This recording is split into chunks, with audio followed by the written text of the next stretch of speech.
In this exercise, we will take my Braun KS20 model and create various materials for it, specifically focus on plastic and metallic materials, which have layers to it. Car paint today very often has reflective aluminum flakes or something in it, so the same we can also do with plastic, which you can also find on a lot of consumer products. Okay, so let's turn light on. I have a very basic 1.5 background just to have a little bit of background illumination, not very much. So we need some headlights. And I would like to introduce you to a little trick what we could do. So I scale this one like this, maybe a little further, apply the scale, move this one maybe to there. So this is like a light band. Then we will give this an array modifier along Y, maybe by 2, and let's maybe add 3 or 4. Maybe let's make this one a little bit wider. Okay, perfect. Good. So, material, no diffuse. We use emission. Emission is kind of like a light material. It emits, well, emission, light. So now we can play here with the amount, 1.5 or whatever we need. Okay, perfect. So this is one of the quickest ways to, for example, create a light rig over an object. You see that a lot with cars, where you then see strips of reflections. And if you want the reflection, well, we have to build the thing.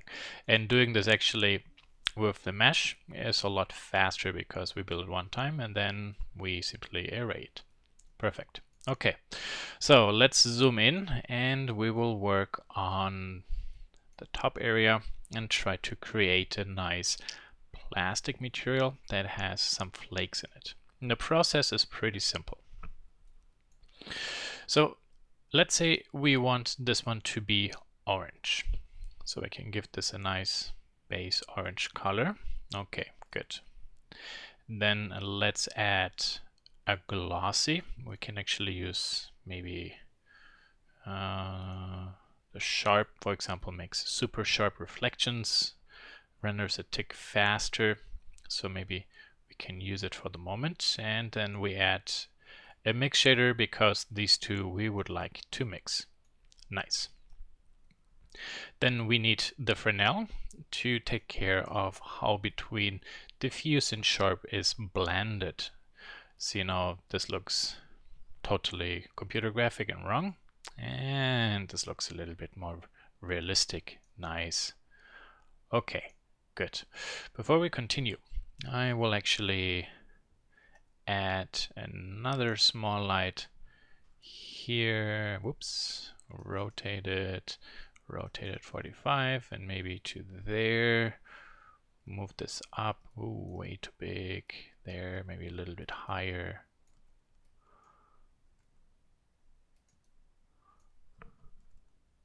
Yeah, let's say like this. Let's bake the size. I will turn all this off, just the camera, and also give this emission material there, and I will add one to there, to the back. New material, maybe from the left side it's stronger, so 2 or 3. Okay, and we can move this around a little bit. Sweet. Okay, so now you see, now based on the strength of the lights, we can also play with how strong the reflections are actually. Okay, maybe this is a tick too big. Let's keep it there for the moment. Goody. So this looks kind of okay. It's a very basic generic material. Diffuse, glossy, Fresnel mixed together. I would like to show you something different than the Fresnel, and this one we can use the layer weight. And the layer weight has something called facing. This is actually interesting. So if I set this to 0, then basically it uses only the diffuse. If I set this to 1, it only uses the glossy. And when I go in between, you see how actually it blends between them.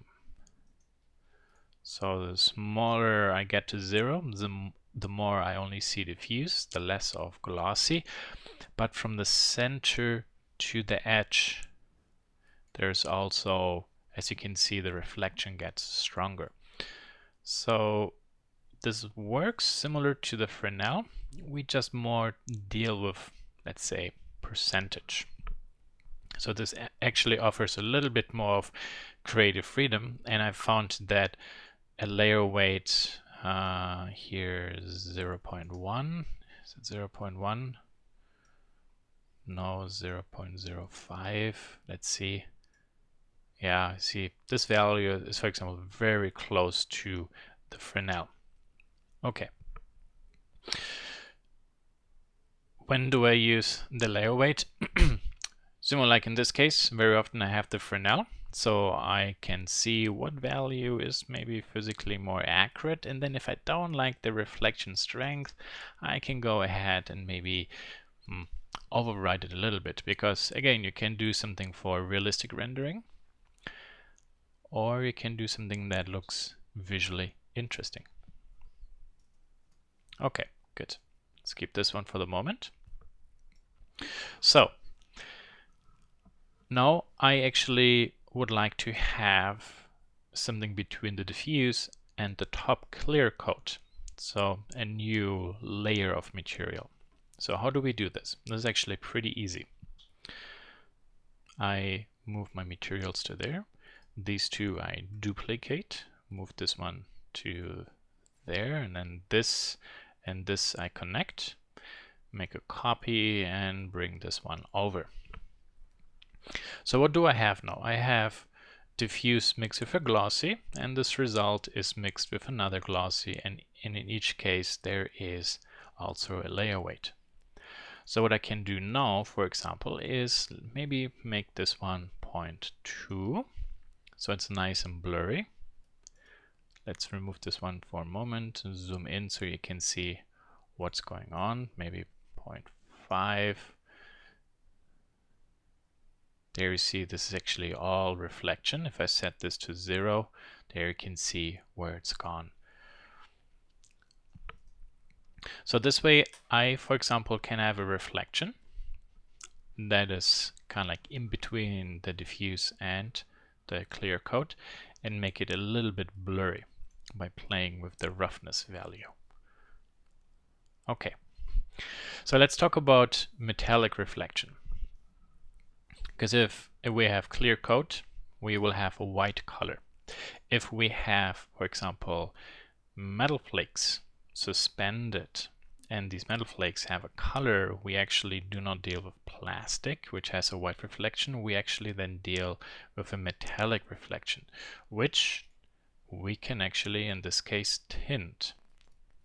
So there you can see now the reflection actually I added. Now, let's say this should be the same orange, but obviously for the reflection this has to have a different color. Maybe we make this a little bit brighter. There, pop this back in. So let's take a look how this looks with the color, or just white. Can also change the color or make it richer. Let's say this one we make white.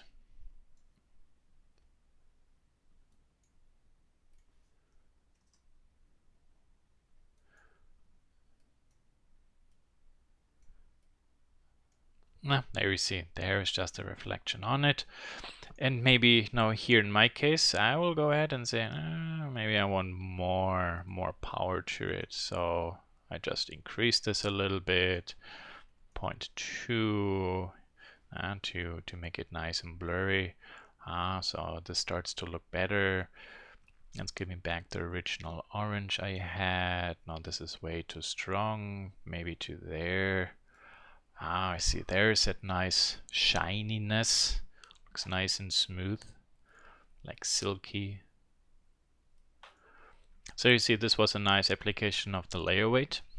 If I would follow what would be more okay, visually it doesn't stand out, 0.1, and I can just change the layer weight and make the reflection a little bit stronger, and then later we just put another clear coat over it. There, now we have this effect that the material really feels like it's glowing, because you can really see the flakes nicely glowing. So, physical accuracy or something. Again, these materials are not simulating a real material or actual material. They just give you tools to create the illusion of something that maybe looks real. So that's what we're shooting for. And this actually looks pretty close, maybe just a tick too bright, 0.1, maybe okay. I want to save this color, so input RGB, drag this one over, so I can drag this one to there. See that this actually looks flat, and with this added, there is something happening. Just a little bit, maybe 0.13. Yeah, okay, perfect. The RGB slider or input RGB is pretty nice when you want to save actually multiple colors later to work with. So this is kind of like the first step. We have the base color, we mix a blurry glossy over it, and then the result we put another clear coat, a clear glossy over it. But currently in the rendering this looks pretty nice, because actually it's a pretty grainy rendering. If I set this maybe to 500, the longer I will render it, the nicer and smoother the result will be. So the grain I have actually at a certain point will simply disappear. So I need to do something different in this case. So what I can do is work actually with a texture, make a black and white mask, and then this black and white mask will be used to mix the glossy over the diffuse. So where the texture, for example, is white, I will see the reflection, and where the texture is black, I will not see the reflection. Again, think about, you have a piece of cardboard, you cut the logo out, and then you use a spray can and spray through the hole onto the wall. Okay, so texture. The tool we could use, which will be ideal for this task, is Braun. I will make a small duplicate here so I can actually quickly connect those. There I see the size. So this is way too big. So 550. Yeah, this is better. This gets more tiny. So let's zoom in. There we can see kind of like the flakes, how they look, but they feel a little bit stretched. So let's go input and texture coordinates, and we say, well, use the vector or the scale of the object there. Now you see these things are more roundish, so maybe 2000. What about 3000? And this is better. Okay, nice. But actually what I see is the black holes and then mainly the white cell stuff. I want the opposite. So I can go to color ramp, put this one in, and clamp this one down, clamp this one down, and look at this. When I reverse the direction, I can then actually, by moving these sliders to there, create small dots. Small dots equal my metallic flakes. Perfect. So to make them super sharp, black and white, we will get closer together. If you want to have a softer edge, and then actually move the slider to the left side, we can get this one closer to make this even smaller, and then if we want to have a finer grid, we can, for example, adjust this a little bit. There. Perfect.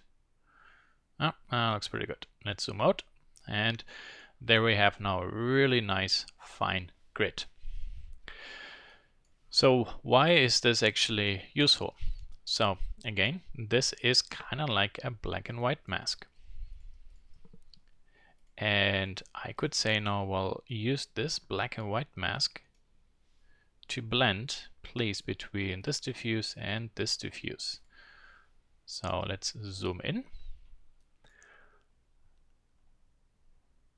And there you can actually see the individual dots, kind of like the nice flakes. If I turn this off, you can do this even more. So from a certain distance, then there you can see it's black body, and we have orange metallic flakes and then a clear coat over it.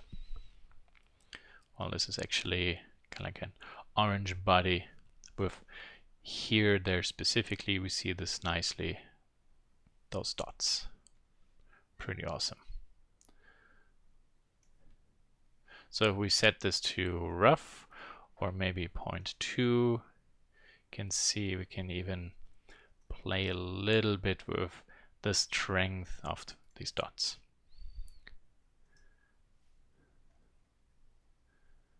So let's say 0.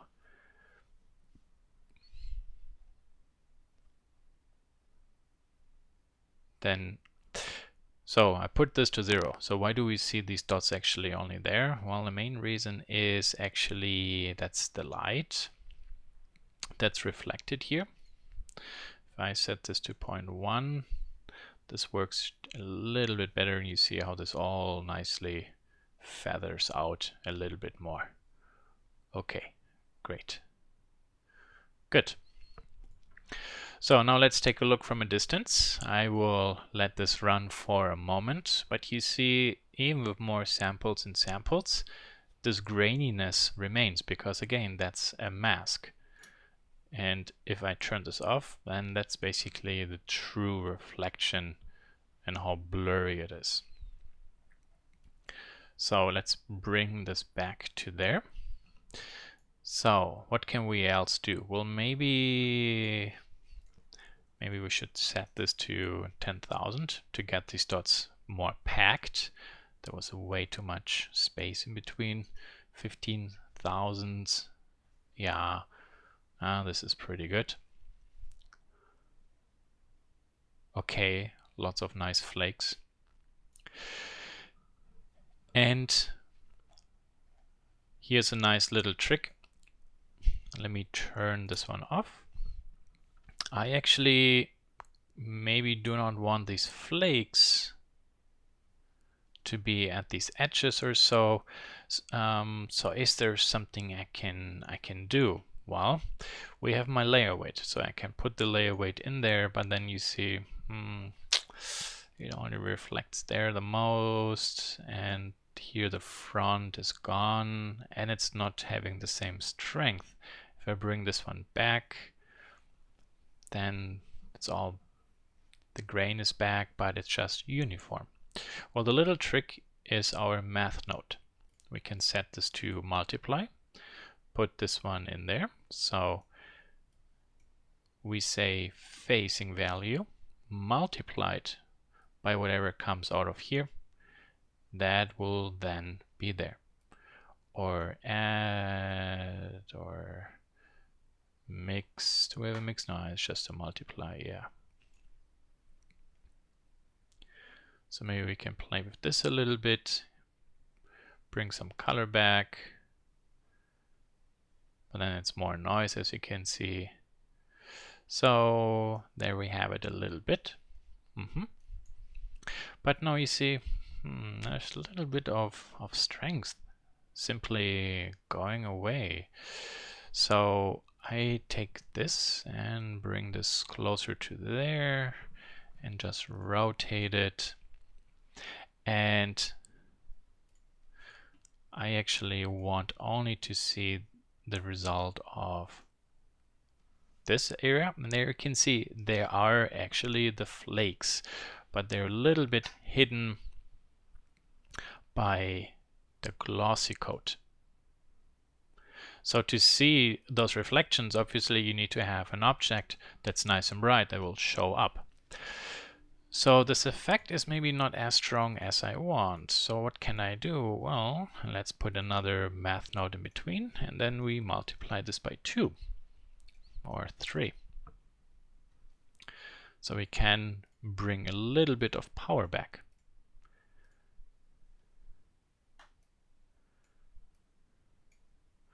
Or 5 there. So what does this math node actually do? Let's delete these two. So we have the facing that takes care of the Fresnel. So that works pretty good. And when we put a math node in between here and say multiply and say 1 multiplied by 0 is 0, so the layer effect has 0 strength. If we set this to 1, this effect multiplied by 1, same effect. If we say 0.5, this layering effect is halved by its strength. 2, it's doubled by its strength. So basically, if we then also put this one in, black and white can be used as colors and as values, a number 0 and 1. So you see that whatever comes from here is multiplied with the layer weight. And if this is too strong, or in our case, sorry, too weak, we can just add another math node behind and just pump this up a little bit as needed. So let's do a quick comparison. So this effect and this effect looks pretty close. Yeah, okay, cool. So let's bring this one back, and there we have it. Pretty basic material with flakes. So the amount of the flakes where we all see them can be adjusted via the roughness of the first glossy slider. See 0.3, 0.2 makes him actually show up on a much bigger area.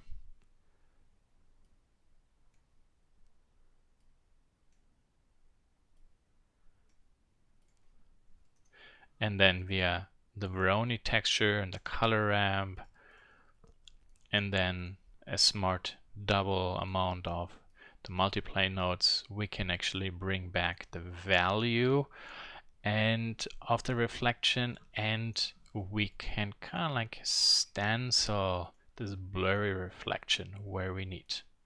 And then later we add another glossy over it. Okay, good. One last thing I would like to show. So this is a nice uniform color, but maybe based on the angle I would like to change the color as well. So how can we do this? Well, we basically know all the steps already. So this one and this one, let's say this will be a little bit more reddish. We can mix this in. Now I can mix between orange or red, but I want based on the angle. And yes, we can use also the layer weight for their mixing between. Let's maybe make this blue. There you can see that effect. So it's not static on the object, it's really based on what is tangent and what is perpendicular to the camera, and then based on the value, it gets the one or the other color, and then it's blended in between. And that's basically all you need to know about how to create materials for plastic where we have flakes in between, and then for example we also have a clear coat, and in addition maybe change the color a little bit. So I would like to go just to this object and give this a new material. So let's say this should be maybe a metallic. So we do basic metallics just by using glossy there. And for example, we can lower this a little bit and maybe make this clear or slightly rough. But let's say there's a clear coat or something over it. And you can see that, for example, with a lot of hardware, the metal is brushed and then there's a clear coat over it. So what do we do here? Pretty much the same. We just make two glossies, and then the second one is sharp and the first one has a roughness, and maybe we want to have a Fresnel here in between, or reverse. Nice, here you can play with those. Let's take this one out. Nice, yeah, how we can maybe mix this one over it.